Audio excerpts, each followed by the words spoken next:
a disastrous decision that jeopardizes the voting rights of millions of Americans potentially has just been handed down by the Eighth Circuit Court of Appeals. In this decision, the court concluded that Section 2 of the Voting Rights Act does not include a so-called private right of action, a right that has been implied by the courts for many years. This means that only the federal government and not private groups or private parties can bring suit for a violation of Section 2 of the Voting Rights Act. You heard that right. Under today's decision, when minorities are disenfranchised through practices by the state or the federal government that discriminate against them on the basis of color, race, or language minority, only the federal government, and specifically the Attorney General's office, can sue, and not private individuals. This is a problem because it jeopardizes the ability of countless minorities across the United States to see their vote counted. Because currently, the vast majority of cases regarding the Voting Rights Act are brought to court through private groups. Additionally, this decision puts 100% of the power to bring lawsuit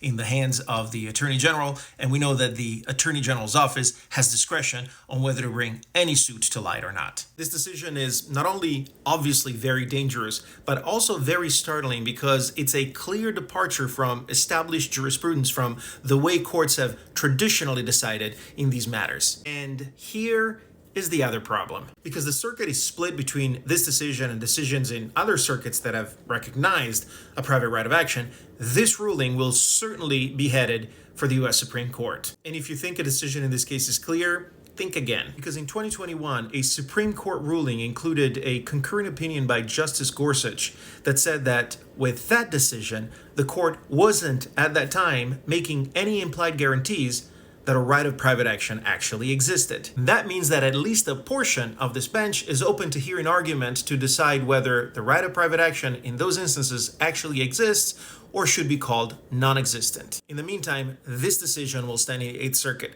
a decision that was authored by a Trump appointee with the concurring opinion of a Bush appointee. The only lone dissenting judge, a Bush appointee, was the actual chief judge.